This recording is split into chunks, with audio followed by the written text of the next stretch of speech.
Howdy y'all, welcome to another episode of the Dusty Deck Trail. It's a video series where we take a deck, we break it down, and we talk about it. So today we got another standard deck. It's a Simic combo deck, so it's blue-green. Technically it's a Bant, because it does have a tiny splash of white in it, but I'm just going to call it a Simic blue-green combo deck. So let's take a look at it. So this deck, I actually don't have a full physical copy of it yet, but I do have it down on paper. So we'll take a look at the combo that I'm talking about specifically, and then we'll go through and I'll put a digital copy of the full deck list up on the screen. So we'll talk about that here in a second. So the goal of this deck is to turn to a Progenitus. This guy. So as soon as I saw this card being reprinted in Foundations, I had mentioned it. I actually don't even remember which video it was now. But as soon as I saw they're reprinting Progenitus back into Standard, I was like, oh my gosh, this is one of my favorite combo cards. So I found the perfect combo for it, really love it. So this card, you can get him out on turn 2 with just 5 cards in your starting hand. Alright, so here's what you need. So in your starting hand, we're going to need 5 of the 7 cards. So you're going to need a land, so we can have a forest. And then one of them, you need a dual colored land, because you need a blue mana. So you're either going to need a coast, taps for blue, or something like a sanctum. So you're going to need a combination of 2 of these. You only need 2 lands. You're going to need a Llanowar Elves. And then you're going to either need a Growing Dread, which allows you to manifest Dread, or a literal just manifest Dread. So you can manifest Dread. So if you're going to start with a Growing Dread, you're going to need an additional blue mana. So you're going to have 2 blue-green manas in your starting hand, or you can have 3 even. So you're going to need at least 2. But if you start with a manifest Dread instead, then you only need 1 dual-colored blue land or blue-green land. So then, we also need a splash portal. So you need 2 lands, a Llanowar, a manifest, and a splash portal. So you need these 5 cards, or you can also switch out manifest for Growing Dread, or you can have a forest. So turn 1, you're going to need some kind of green land. So something like this would be perfect, and a Llanowar. And then turn 2, your turn 2, you're going to need either a manifest or growing, another land, and a splash portal. So let me explain how this works. Alright, so you guys resolved your mulligans and you're starting. So if you're going first, then the most important thing in order for this combo to work is you have to get a little lucky. The 9th or 10th card from the top of your deck, which you don't really have any control over, or at least you shouldn't, so don't be cheating, is going to have to be I think either creature would work, and we'll talk about some other cards. So you either need Koma or Progenitus to be from the 9th or 10th card from the top of your deck. So if you're going first, you're going to play your land, you're going to play your Llanowar Elf, and you're going to pass the turn. So they're going to do whatever, they're going to play their land, and then you're going to untap, you're going to draw your 8th card, and then you're going to play your 2nd land. You now have 3 mana available. You're going to tap both of these for a Manifest Dread. You're going to manifest the top 2 of your cards. So either the 9th or 10th card can be either one of these. So let's say you had another manifest and a Progenitus. You're going to manifest your Progenitus. This is going to the graveyard. And then you're going to tap your last blue mana to splash portal it. So when you splash portal it, it's going to exile it and bring it back. Anytime you bring something back from exile, it's going to return face up. So this is your 2nd turn, and you just 2nd turned a Progenitus 10/10 protection from everything. So that's the combo. Alright, so we'll also play if we switch out instead of Manifest Dread, if you had a Growing Dread. It's the exact same, but you'll have to have 2 blue mana available to you on turn 2. So let's check it out. So they're going to play their first turn, they're going to play their land, they're going to pass. So then you'll draw your card, you'll play your land, you'll tap it for a Llanowar, and then you'll pass. They'll do something, and you're going to also pray that they don't destroy your Llanowar Elves, because you need that. Alright, so turn 2, you're going to draw your additional card. You're going to play another land, but it has to be blue. So we'll tap Llanowar and a Botanical, so we have a green to blue. We will Growing Dread.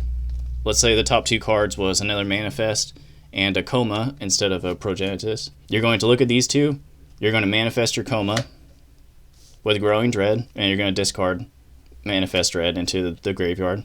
So then you're going to tap your additional for a blue mana. You're going to splash portal it, exact same thing. It's going to exile it, and it's going to bring it back, and you're going to turn to a Koma. I really like this combo where you can turn to a Progenitus or Koma onto the battlefield. But even if you don't draw or start with a perfect hand like this, we're still going to build around this combo where we're trying to manifest a Progenitus or Koma, and then we're trying to turn it face over for only 1 or 2 mana. So let's take a look at the full deck list to see what we got. We got 4 copies of Progenitus, 4 copies of Koma, the World Eater, and then we also have 4 copies of the Hauntwoods Strieker, because he's perfect in here. He can manifest, and he can also turn up stuff for only 2 mana. So I also included 2 copies of Vannifar the Evolved in here, because it's the only card where if we were to actually draw a Progenitus or a Koma, then we can actually cloak it from our hand onto the battlefield, where we actually would only be able to cloak or manifest cards from our library. So this is almost like a last resort, where if we're kind of late into the game or kind of mid-game, then we need to throw this out and then actually try and cloak something from our hand instead.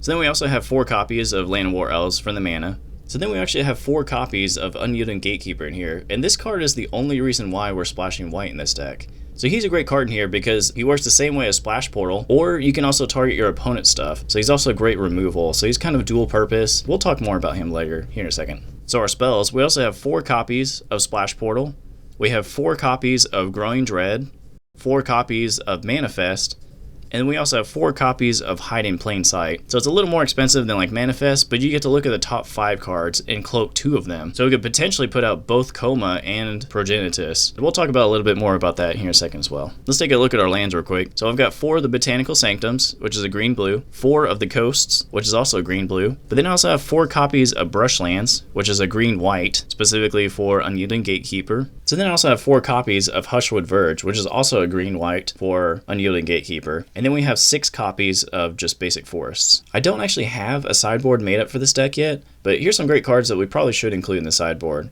So we've got Rest in Peace, we've got Ghost Vacuums, we've got Aetherizes, we've got Royal Treatment, which would be great for protecting our face-down 2/2 creatures before they get turned face-up. So we can have Negates, or I'm actually pretty excited about this one. They're finally reprinting it in Aether Drift, Spell Pierce. So we can include Spell Pierce in our sideboard as well now, which is pretty awesome. So here's a list version of the deck, but I also include the price of each card in the deck. So as you can see, most of these cards are quite affordable. They're not very expensive. The most expensive cards in this deck being your lands, the dual lands, but also the other expensive cards are actually going to be your sideboarded cards, the popular sideboarded cards, so like Ghost Vacuum. So this combo, a really good strength that I like about it is that it doesn't actually have any graveyard interaction. So with Manifest, we're supposed to put a card face down and then the other into our graveyard. So whatever we put in our graveyard, we don't actually really care about. So cards like these, Rest in Peace, or this one, Ghost Vacuum, this combo deck is pretty much immune to these cards because we don't actually interact with any in the graveyard. And these are supposed to obviously prevent graveyard interaction. I mean, shoot, even we are sideboarding them, so it's just great that we don't have to worry about these cards.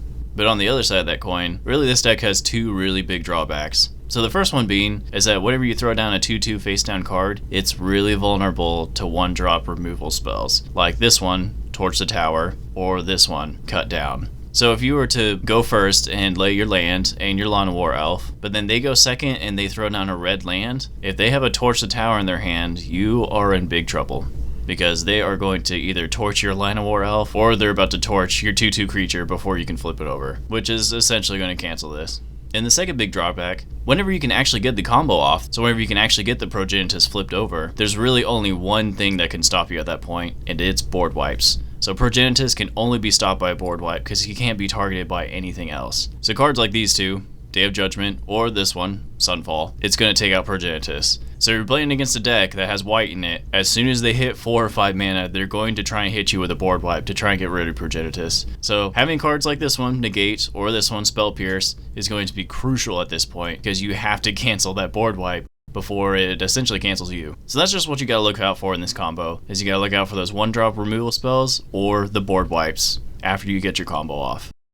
And one thing to note as well is how face down cards actually work. I didn't actually know how they worked until I just looked it up recently. So here's what I found out. Cards that enter face down with the Manifest or Cloak ability, they can be turned face up for either the disguise or the mana cost of the card if it's a creature. But whenever I read the disguise ability on Unyielding Gatekeeper, it says that you can turn it face up at any time. So I wanted to know what the limitations of that was. So what I found out is that there's 2 restrictions to that. The first being, you can only actually turn cards face up if the stack is empty, and the second restriction being, only if you have priority. So yeah, you should be able to pay the 2 mana for the disguise cost of Unyielding Gatekeeper to turn it face up, activating his ability so you can turn Progenitus face up on your opponent's turn. So I didn't actually really know what it meant to turn a face down card face up, so I had to look it up. Turning a face down card face up is actually a special action. Special actions don't use the stack, so they actually can't be responded to, which I thought was pretty interesting.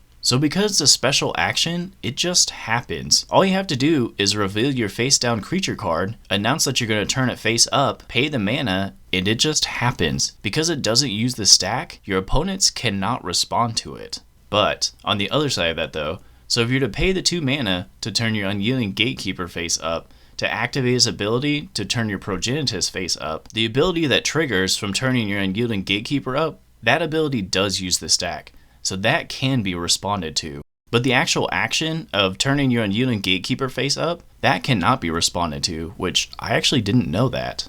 So let's take a look at a few cards in here that I actually didn't include, but they're great option cards, so let's talk about it. So in place of Koma or Progenitus, you can include Darksteel Colossus, the Sire of the Seven, or Atraxa. So I didn't include Darksteel Colossus in here because Koma has Ward 4, so he's much harder to remove, and Progenitus has protection from everything. So he's just better all around. Sire of the Seven is actually just a great option, but his price tag, he's very, very expensive. So I just included Koma instead. He's way more affordable, and really if you have one out, you're probably going to end the game with him because his ability is just so powerful. Then there's Atraxa. So really for 2 reasons on this one. First of all, the price tag. Atraxa is very, very expensive still. But also, this card has an enter the battlefield ability. So when you manifest something, it's going to enter the battlefield face down as a 2/2 creature. So this enter the battlefield ability, it's not going to trigger. So she doesn't stack with like Hauntwoods Strieker's ability, because whenever you turn a face down card over, it doesn't re-enter the battlefield. So her ability, it would just never trigger. So it just makes her a 7/7 body with some good abilities. So really Koma is going to be more powerful in this situation. He's an 8/12, and he has a whenever he deals combat damage ability versus entering the battlefield ability. So that's really why I didn't include Traxa over Koma. Valgavoss Onslaught. So I actually included this card, Hide in Plain Sight, over this card because Valgavoss, you'd only manifest twice, so you'd only potentially be looking at the top 4 cards versus the top 5 cards in Hide in Plain Sight, and you'd have to pay 1 more mana for that effect. So you do get bigger, stronger creatures, but Hide in Plain Sight gives you that 1 extra card to look at, so you could potentially actually get what you're looking for. So I just personally think Hide in Plain Sight is better than Valgavoss Onslaught.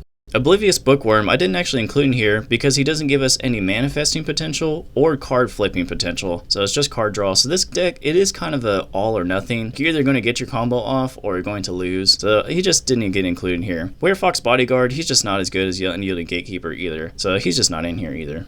The big ol' Oculus. So this guy, for obvious reasons, he's just too expensive. I just didn't want to buy it. He would be great, but I think the Hauntwoods Strieker is actually better in here. He actually has the card flipping potential, so he's got the combo that we're looking for. So I think he's just better than here at Oculus, honestly, in this deck specifically. Threats around every corner and Unnerving Grasp. Both of these are more than 1 to 2 mana, so I just don't think it's as great because it's more expensive. But Unnerving Grasp does actually give a little bit more control, so I think it could actually be switched out for Growing Dread for that extra 1 mana control. But y'all should definitely let me know. Would Unnerving Grasp be better than Growing Dread? We've got 4 copies of Unyielding Gatekeeper in this deck, but another card I considered replacing it with is this card, Parting Gust. So I didn't include Parting Gust for 2 reasons really. The first being that Parting Gust is a spell, and we're trying to manifest stuff in this deck. So whenever you manifest a card, you want it to be a creature so you can turn it face up and have an effect. And Parting Gust is not a creature, so you can't turn it face up. And the second reason being is its mana cost. So this deck barely has any white mana splashed in. So it's going to be a lot easier to use the mana cost of Unyielding Gatekeeper for 1 anything and 1 white versus Parting Gust's 2 white. So in this deck, because it is mostly a Simic deck, a blue-green, that I just think Unyielding Gatekeeper is a better option. So the main thing with lands in this deck is that they have to enter untapped. And if they don't enter untapped, they can enter tapped later in the game on turn 3 or 4. We just need them to enter untapped specifically for turn 1 or 2 for this combo to actually work. So that's why I'm not including things like Hedge Mage, is because it always enters tapped, versus Botanical Sanctum, because Botanical Sanctum will enter untapped on at least the first 2 turns, which is the only turns we actually really care about that. So that's how I built this combo. But if y'all built this, or if there's a better way to do it, y'all should definitely let me know down in the comments below. I would love to hear it. So if there's like a way to turn 1 a Progenitus, or Koma, or Darksteel Colossus, or an Atraxa, y'all should definitely let me know. So that's all I got for you. So y'all make sure you like, subscribe, and turn on the notifications button as well, so y'all don't miss the next pack cracking video. And thanks so much for walking down the old dusty deck trail with me again. We'll see y'all next time.